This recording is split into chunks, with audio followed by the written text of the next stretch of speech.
नमस्कार, मैं स्मिता एक बार फिर आप सभी के लिए लेकर आ चुकी हूँ UGC net paper first research aptitude unit 2 की क्लास। जी साथियों, जो हमारी फ्री क्लासेस आ रही हैं अभी आप सभी के लिए, ये आपको रात्रि 9 बजे क्लास मिल रही है। ठीक है, पहले तो टाइम नोट डाउन कर लीजिए। जो लोग ये पूछते हैं कि क्लास कितने टाइम आती है, तो हमारी जो पेपर फर्स्ट की क्लास आ रही है वो रात्रि 9 बजे आती है। हो सकता है आपको 9 बजे से 9:30 बजे तक क्लास मिले या 10 बजे भी मिल सकती है। ठीक है, क्योंकि कुछ इधर उधर भी हो जाता है ना। तो ये क्लासेस आप सभी को फ्री मिलेंगी। टेलीग्राम पे पीडीएफ फ्री है।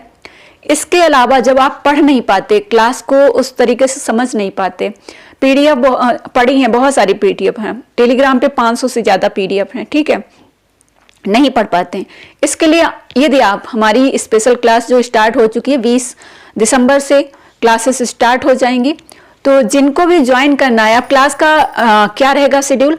क्लास रहेगी प्राइवेट, डेली आपको 2 से 3 क्लासेस देखने को मिलेंगी, 1-1 घंटे की। जो भी टॉपिक बार बार जो है रिपीट हो रहे हैं, जो भी मोस्ट इंपॉर्टेंट टॉपिक हैं, जो भी क्वेश्चन है, लगभग आपको 10 साल के क्वेश्चन PYMCQ एक्सप्लेन के साथ प्रोवाइड कराए जाएंगे। और डेली क्लास होगी तो बहुत सारी चीजें आपकी क्लियर होंगी और बहुत सारा आपका रिवीजन होगा। ठीक है, जब आप एक जगह पर डेडिकेशन के साथ तैयारी करेंगे तो 1 महीना ये जो अभी आपका लास्ट है उसमें फोकस के साथ तैयारी हो जाएगी। तो यदि आपको लगता है कि आपको तैयारी कर लेनी चाहिए तो आप हमारा स्पेशल क्लास जो है व्हाट्सएप ग्रुप पे ज्वाइन कर सकते हैं। ठीक है, तो उसके लिए आपको व्हाट्सएप करना होगा, नंबर यहाँ स्क्रीन पे मिल जाएगा, आप मुझे कांटेक्ट कर सकते हैं। हिंदी साहित्य के लिए अगर आपको गाइडेंस चाहिए तो आप हिंदी साहित्य के लिए भी पूछ सकते हैं। मेरे पास पीडीएफ उपलब्ध है। यदि आप चाहते हैं कि पीडीएफ जो मैंने PYMCQ जो और MCQ ऑल यूनिट से तैयार की थी तो वो मेरे पास है। तो अगर आप चाहते हैं हिंदी साहित्य की पीडीएफ लेना तो आप मुझसे कॉन्टेक्ट कर सकते हैं व्हाट्सएप पे। ठीक है, अब साथियों, आप यहाँ पे क्लास को देख रहे हैं, अगर आपने चैनल को सब्सक्राइब नहीं किया है तो जरूर कर लीजिए, क्योंकि आपका ही बेनिफिट होने वाला है। डेली 200 से 300 लोग जो है ज्वाइन कर रहे हैं, बहुत अच्छा लग रहा है, आप लोगों का सपोर्ट मिल रहा है, उसके लिए हृदय से आभार। इसी तरीके से अपना सपोर्ट बनाए रखिएगा। डेली 500 लोग शेयर कर रहे हैं क्लास को, बहुत अच्छा लग रहा है। ये सारी चीज़ें हमें प्रोवाइड करा रहा है यूट्यूब कि आपकी क्लासेस जो है कितने लोग शेयर कर रहे हैं। तो मुझे दिख रहा है कि 500 लोग, मुझे देख के बहुत खुशी हुई कि मैंने बोला नहीं है कि आप लोग शेयर करिए, लेकिन आप लोग शेयर कर रहे हैं, बहुत अच्छा लगा। उसके लिए हृदय से आभार कि आप लोगों ने मुझे मोटिवेशन दिया है, आप लोगों ने क्लास को पसंद किया है। मैं और भी अच्छा बेहतर कार्य करना चाहूँगी। ठीक है, तो चलिए अब हम क्लास को स्टार्ट करते हैं। यहाँ पे देख सकते हैं PDF। चलिए, आज का जो PDF हमारा है रिसर्च एप्टीट्यूड का, हम यहाँ पे कंप्लीट करेंगे। कल की क्लास में टीचिंग एप्टीट्यूड कराया था, यदि आपने नहीं देखा है तो देख लीजिएगा। यदि आपको लगता है कुछ सुधार होना चाहिए तो आप मुझे कमेंट बॉक्स में बता सकते हैं, इंप्रूव किया जाएगा। ठीक है,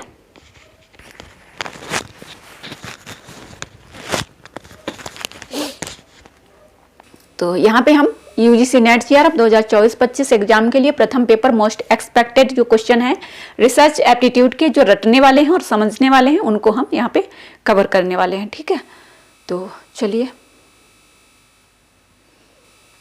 प्राइवेट स्पेशल जो क्लास है उसके लिए आप हमें व्हाट्सएप कर सकते हैं। फीस मैंने बहुत कम रखी है। अगर आप देखिए, अगर फॉर्मेलिटी अदा करनी है तो मैं 100 रुपये में आपको कहूँ कि 100 रुपये में आप ज्वाइन कर लो, 100 रुपये में ज्वाइन कर लो। फिर आप पढ़ रहे हो अथवा नहीं कर रहे हो, कोई फर्क नहीं पड़ता। लेकिन हम यहाँ पे जो क्लास स्टार्ट कर रहे हैं वो आपकी सक्सेस के लिए, कि आपको घसीट घसीट के पढ़ाया जाएगा। ठीक है, आपको खींच खींच के पढ़ाया जाएगा कि आपको इतने टाइम क्लास करनी है, आपको डेली क्लास करनी है, 2 से 3 क्लास करनी है। मेहनत कर लो, जनवरी में एग्जाम क्वालिफाई हो जाए, फिर भाग जाओ, आप चले जाओ। ठीक है, लेकिन कैसे, आगे भी तो आपको गाइडेंस चाहिए होगी, तो फिर आप हमारे साथ जुड़े सकते हैं। ऑलरेडी ये नंबर यहाँ पे दिया है, टेलीग्राम चैनल ज्वाइन कर लो, अच्छा रहेगा आप सभी के लिए। क्वेश्चन देखिए, अब यहाँ से क्वेश्चन स्टार्ट होता है। अगर कुछ ज़्यादा बोला हो तो उसके लिए माफ़ी चाहूँगी, लेकिन बताना, कम्युनिकेशन ऐसे भी तो होना, ऐसा थोड़ी ये आए क्वेश्चन करा दिया चले गए, है ना। चलिए, विल रीडिंग रिसर्च पेपर और research report often one comes across the abbreviation wise, which means शोध आलेख या शोध प्रतिवेदन रिपोर्ट पढ़ते समय प्राय संक्षिप्ताक्षर VIZ आता है। इसका अर्थ क्या होता है, ऐसे प्रश्न पूछे जाते हैं। रिपीट भी हो सकता है प्रश्न, तो इसको आप जो है क्या करिएगा, नोट डाउन कर लीजिएगा। इसका होता है वी, नेमली, नेमली होता है। शोध आलेख या शोध प्रतिवेदन पढ़ते समय प्रयास संक्षिप्ताक्षर VIZ आता है, इसका अर्थ होता है नामतः, अर्थात होता है, मतलब नेमली या नामतः अर्थात होता है। ठीक है, चलिए आगे बढ़ते हैं। अगला प्रश्न, आप चाहें तो इंग्लिश का भी पढ़ सकते हैं, मैं यहाँ पे हिंदी पढ़ रही हूँ। एक विद्यार्थी एक विश्वविद्यालय में अपना PhD शोध प्रबंध जमा करता है और उसके शोध प्रबंध की समीक्षा करने पर उसकी विषय वस्तु के 35% भाग में समरूपता पाई जाती है। विश्वविद्यालय अनुदान आयोग के विनियमों के अनुसार निम्नलिखित में से यह साहित्य चोरी के किस स्तर में आता है? ठीक है, साहित्य चोरी में तो ये लेवल आएगा आपका यहाँ पे लेवल 1। ठीक है, लेवल 1 आएगा। चलिए अगला हमारा प्रश्न जो है, the part of research paper that gives an overview of the field to be investigated and the investigator hypothesis about the research outcome is called.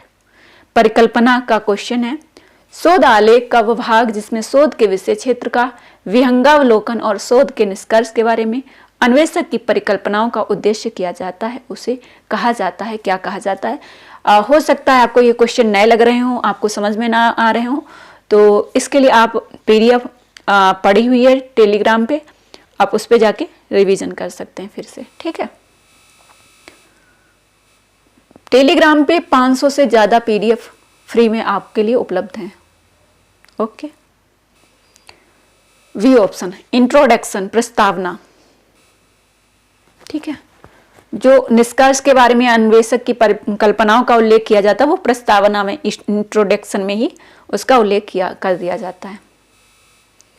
अगला प्रश्न, a study in which a group of participant is observed and measured over a period of time refer to.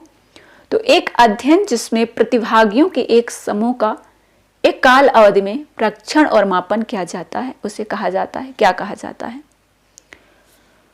अनुदैर्घ्य शोध, पुरालेख शोध, cross sectional research, अनुप्रस्थ शोध, या फिर सहसंबंध शोध।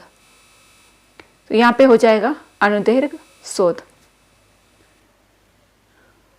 ओके, यहाँ पे आप देख सकते हैं इसको, अनुदैर्घ्य शोध से तात्पर्य ऐसे शोध विधि से होता है जिसमें एक ही प्रतिभागी, एक ही व्यक्ति या विषय वस्तु को कई अलग अलग समय काल में परीक्षण किया जाता है। जैसे बच्चा 12 साल का है तब परीक्षण हुआ, उसी बच्चे का जब वो 16 साल का हो गया तब परीक्षण हुआ, उसी बच्चे का जब वो 21 साल का हो गया तब परीक्षण किया गया। तो इस तरीके से, जैसे अब ये इतना बड़ा है, इसका परीक्षण किया गया, फिर इसका थोड़ा और बड़ा हो गया, फिर थोड़ा और बड़ा हो गया इसका। तो ये अनुदैर्घ्य होगा कि एक ही व्यक्ति पर या एक ही विषय वस्तु पर बार बार कुछ काल के बाद टेस्ट करना, उसको अनुदैर्घ्य शोध कहते हैं। ओके, इस प्रकार के शोध अधिकांशतः कहाँ होते हैं? चिकित्सा या वनस्पति में आपके टेस्ट होते हैं ना, रिपोर्ट्स चेकअप होते हैं ना, तो इसको अनुदैर्घ्य शोध कहते हैं। ठीक है, अधिक किए जाते कहाँ? चिकित्सा एवं वनस्पति विज्ञान में। ओके, चलिए अब ये पूछा जा सकता है ना प्रश्न, अगला प्रश्न कैसे बन सकता है? यही बन सकता है कि अनुदैर्घ्य शोध कहाँ पे प्रयोग किया जाता है? चिकित्सा एवं वनस्पति विज्ञान के क्षेत्र में। अब ये वाला क्वेश्चन आ गया, देखिए क्वेश्चन थोड़ा बड़ा है। ये जो 2 कथन है इनमें बताना है कि कौन सा सही है कौन सा गलत है। पहला है कि गुणात्मक परिघटना के दृष्टांत केस में हम एक या एक से अधिक विशेषताओं, लक्षणों की उपस्थिति अथवा अनुपस्थिति के आधार पर आंकड़ा संग्रहित करते हैं। ठीक है, फिर है निम्नलिखित आंकड़ों का प्रतिदर्श वितरण द्विपदीय प्रायिकता वितरण के रूप में हो सकता है। दोनों सही है, ये गुणात्मक शोध की बात की गई है। ठीक है, तो यहाँ पे ये दोनों ही सही हैं, दोनों सत्य हैं। ठीक है, इसको आप देख सकते हो। गुणात्मक परिघटना से एकत्रित किया जाने वाला आंकड़ा बहुत आयामों एवं अलग अलग विशेषताओं के आधार पर चयनित किया जाता है। इस कारण ही गुणात्मक शोध में प्रतिदर्श के चयन के लिए द्विपदीय प्रायिकता वितरण का भी प्रयोग किया जाता है। ठीक है, इसको चाहे तो आप नोट डाउन कर सकते हैं। ये एक क्वेश्चन आ गया बीच में तो मैंने इसको हटाया नहीं, कम्युनिकेशन से, क्योंकि अगला टॉपिक जो है हमारा कम्युनिकेशन ही रहेगा। ठीक है, प्रत्येक समाज, एवरी सोसाइटी संप्रेषण के कारण बहुत हद तक की भावना को प्रतिबिंबित करता है। तो ये सामान्यता, कॉमनलिटी, ठीक है, कॉमन चीजें हैं समाज में, बहुत सारी चीजें कॉमन आपको देखने को मिल सकती हैं। अगला प्रश्न जो हमारा है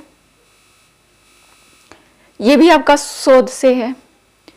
माध्ययों के बीच अंतर के परीक्षण के लिए शून्य परिकल्पना को आमतौर पर इस प्रकार अभिव्यक्त किया जाता है। अब यहाँ पे ये देख सकते हो, दो जनसंख्याओं के क्रमशः जनसंख्या माध्य हैं ये। ठीक है, अब इसको बताना होगा ये सही है या गलत है। जब प्रतिदर्श छोटे प्रतिदर्श होते हैं और जनसंख्या प्रसरण अज्ञात होते हैं परंतु समान मान लिए जाते हैं, तब शून्य परिकल्पना के परीक्षण के लिए जेड परीक्षण को प्रयुक्त किया जाता है। क्या ये सही है? ये जो आपका प्रतिदर्श वाला है, जो संभाव्य और असंभाव्य परिदर्श, ठीक है, प्रतिदर्श, संभाव्य और असंभाव्य प्रतिदर्श का प्रश्न पूछा जाता है, उसको आप एक बार देख लीजिएगा। ठीक है, तो ये दोनों ही असत्य हैं क्योंकि भाषा ही उनकी इस तरीके की है कि वो असत्य दिख ही रही है। तो यहाँ पे आप इसको देख सकते हो। ठीक है, जेड परीक्षण नहीं किया जाता है, टी परीक्षण किया जाता है। ठीक है, चलिए अगला प्रश्न। यहाँ पे ये जो मैंने आपको बताया था संभाव्य और असंभाव्य प्रतिदर्श का, यहाँ पे ये आपके उसी के प्रकार हैं। तो ये आप देख लीजिएगा कौन सा संभाव्य का प्रकार है, कौन सा असंभाव्य का प्रकार है। यदि एक शोधकर्ता जनसंख्या से प्रतिदर्श का चयन इस प्रकार से करना चाहता है कि एक लक्ष्य जनसंख्या में प्रत्येक सदस्य को प्रतिदर्श चयन में समान अवसर प्राप्त होता है, तो इस शोध का प्रतिदर्श चयन निम्नलिखित में से कौन सा होगा? समान। ठीक है, जनसंख्या में प्रत्येक सदस्य को प्रतिदर्श चयन में समान अवसर प्राप्त होता है, तो वो सुविधाजनक प्रतिदर्श होना चाहिए या फिर यादृच्छिक, रैंडम एक्सेस। ठीक है, रैंडम सैंपलिंग। तो यहाँ पे हमारा सही जवाब हो जाएगा रैंडम सैंपलिंग, यादृच्छिक प्रतिदर्श चयन। याद रखिएगा, एक कोटा सैंपलिंग है, ठीक है, एक आपका सुविधाजनक है, प्रयोजन मूलक है। ठीक है, ये अलग अलग प्रतिदर्श हैं। इनको जहाँ पे समान रूप से सभी को समानता दी जाए वहां पे आपका रैंडम सैंपलिंग होगा, यादृच्छिक प्रतिदर्श होगा। ठीक है, ये आप देख सकते हो।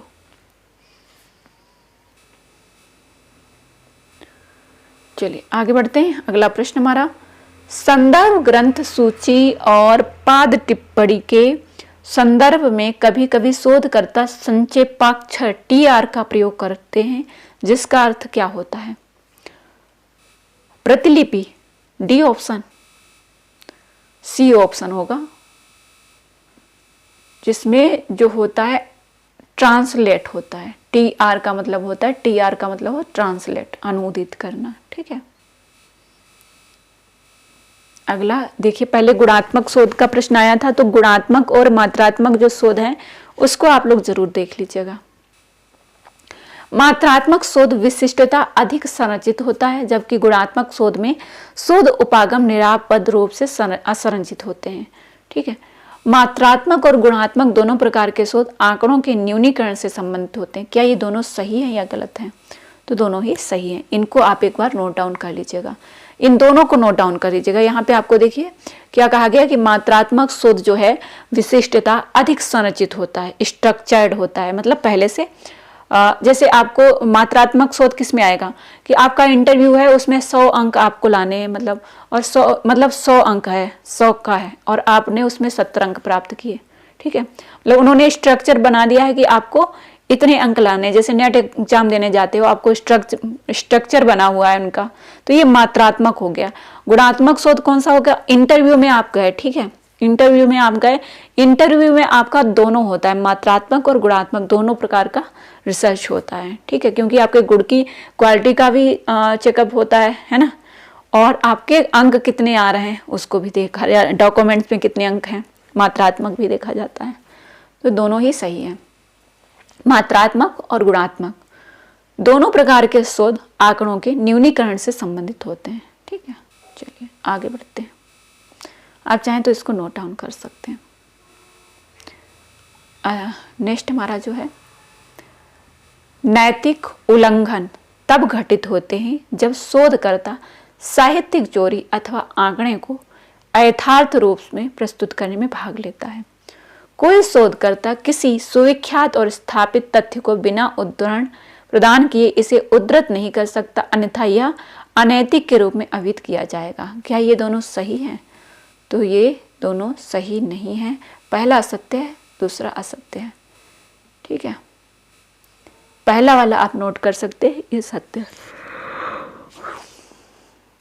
आज काफ़ी मैंने क्लास की है, ठीक है, तो थकान लगने लगी। लाइव क्लास भी मैंने 1 घंटे की है। तो फिलहाल चलिए ये हो गया। मेहनत करनी पड़ती है सफलता के लिए। देखिए बहुत सारे लोग आपको पढ़ा रहे होंगे, ठीक है, बट मैं आपको कहूँगी कि बहुत सारे बैच स्टार्ट करते हैं लोग, बहुत सारे टीचर्स, आप देख लीजिएगा। मैंने खुद देखा है, जब मैंने अपनी तैयारी के दौरान मैंने इस चीज़ को खुद देखा है कि मैंने ग्रुप्स ज्वाइन किए और वहाँ लोगों को कोई मतलब ही नहीं है कि आप पढ़ रहे हो या नहीं, लेकिन मैंने जो ग्रुप अपना स्टार्ट किए थे, मेरे विद्यार्थी अभी तक मेरे साथ जुड़े हैं।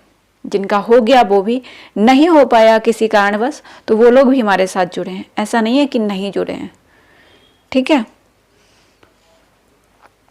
चलिए अगला हमारा जो शोध करने के उपागम, जिसमें कोई अनुसंधानकर्ता वास्तविक तरीके से व्यवहार अध्ययन के क्रम में किसी रुचि अनुरूप एक परिवेश निर्मित करता है, यह किससे संबंधित है बताइए।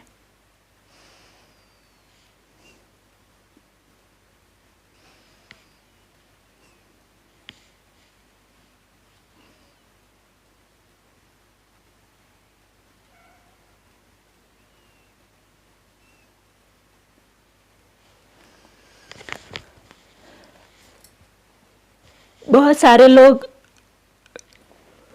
जो है ग्रुप ज्वाइन करने के लिए मैसेज कर रहे हैं। तो साथियों देखिए, मेरा कोई बिजनेस नहीं है ये, ठीक है। हाँ, मैं इसको बिजनेस के रूप में ले सकती हूँ आगे। अभी मेरा फर्स्ट टारगेट है कि मैं उन विद्यार्थियों को सफलता हासिल करा दूँ जो वाकई में करना चाहते हैं और किसी कारण बस ना हो पाए उनका। इससे अच्छा है वो और अच्छी तैयारी कर लें और उनको सफलता मिल जाए, ठीक है। तो इसलिए, और वो भी विद्यार्थियों के कहने पर ही मैंने ये क्लास स्टार्ट की है, ठीक है, कि कुछ विद्यार्थियों ने मुझे कहा कि मैम पेड कोर्स करा दीजिए, क्योंकि उसमें थोड़ा क्या होगा, मुझे भी लगेगा कि हाँ डेली क्लास मुझे करानी, लेकिन फिर मैं ऐसे नहीं कराऊंगी कि हाँ चलो हो गया इतना, नहीं। फिर मैंने बोल दिया है कि 3 क्लासेस डेली करानी है तो करानी है, 2 क्लास करानी है तो करानी है, पूरा मुझे रिवीजन कराना है पूरा, तो वो कराना है, ठीक है, वो चीज़ें हैं। तो यहाँ पे जो हमारा शोध करने के एक उपागम, जिसमें कोई अनुसंधान करता वास्तविक तरीके से व्यवहार अध्ययन के क्रम में किसी रुचि अनुरूप एक परिवेश निर्मित करता है, यह किससे संबंधित है? तो हमारा सही जवाब यहाँ पे हो जाएगा बी ऑप्शन, ठीक है, अनुरूपण, सिमुलेशन, ठीक है। अनुरूपण शोध करने का एक उपागम होता है, ठीक है। सिमुलेशन क्या है? शोध करने का एक उपागम है, जिसमें कोई शोधकर्ता वास्तविक तरीके से व्यवहार अध्ययन के क्रम में किसी रुचि अनुरूप एक परिवेश निर्मित करता है, ठीक है। तो इस चीज को आप देख लीजिएगा। अगला प्रश्न हमारा क्या है?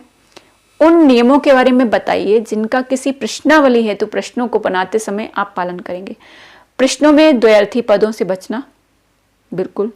लंबे प्रश्नों से बचना, सही है। कुछ मुख्य प्रश्नों को पूछना, या फिर डबल बैरल प्रश्नों से बचना।